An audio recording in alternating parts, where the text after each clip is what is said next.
Match রেফারিকে ধাক্কা দিয়ে 6 মাসের জন্য নিষিদ্ধ হলেন জাতীয় দলের ফুটবলার সাদউদ্দিন। সেই সাথে 50,000 টাকার জরিমানাও গুনতে হলো তারকা এই ফুটবলারকে। একই ম্যাচে অশালীন অঙ্গভঙ্গি করায় কিংসের সহকারী কোচ মাহবুব হোসেনকেও 4 ম্যাচ নিষিদ্ধ করেছে বাফুফে।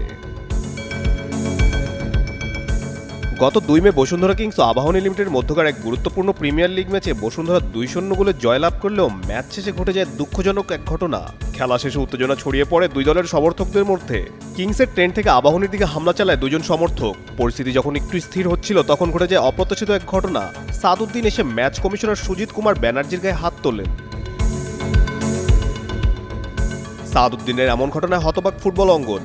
একজন জাতীয় দলের ফুটবলারের কাছ থেকে এমন আচরণ কল্পনারও বাইরে। ওয়ালটন আবারও মিলিয়নিয়ার অফারে ওয়ালটন ফ্রিজ কিনে আপনিও হয়ে যেতে পারেন মিলিয়নিয়ার। মিলিয়নিয়ার ছড়াছড়ি দেশ জুড়ে, এটা শুধু ওয়ালটনই পারে।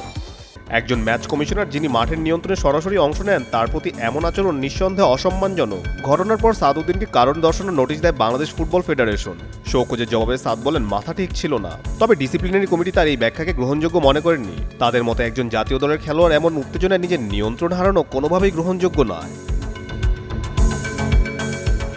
এরপর বৃহস্পতিবার মধ্যরাতে এক সংবাদ বিজ্ঞপ্তিতে সাদউদ্দিনের শাস্তি নিয়ে বলা হয়, গত 2 মে কিংস এরিনায় বসুন্ধরা আবাহনীর ম্যাচে ডিফেন্ডার সাদ ম্যাচ অফিসিয়ালকে ধাক্কা দেওয়ায় আগামী 6 মাস বাফুফে কর্তৃক আয়োজিত কোনো ধরনের ফুটবলে অংশ নিতে পারবেন না সাদ। সিদ্ধান্তটি হয়েছে 14 মে বাফুফে শৃঙ্খলা কমিটির সভায়। সেদিন থেকে আগামী 14 নভেম্বর পর্যন্ত বাফুফে নিষেধাজ্ঞায় থাকবেন কিংসের সাদ।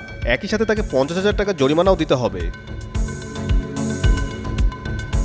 সাদউদ্দিনের শাস্তি কার্যকর করার পাশাপাশি বসুন্ধরা কিংসের সামগ্রিক শৃঙ্খলাজনিত সমস্যা নিয়ে উদ্বেগ প্রকাশ করেছে বাফুফের ডিসিপ্লিনারি কমিটি। মাঠে প্রায় দেখা যাচ্ছে বিশৃঙ্খলা, সমর্থকরা মাঠে নেমে আসছে, মারামারি করছে।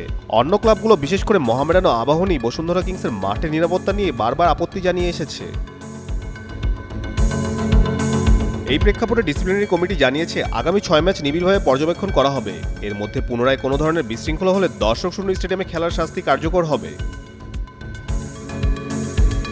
কাজী সাকলাইন আহমেদ, যুগান্তর স্পোর্টস।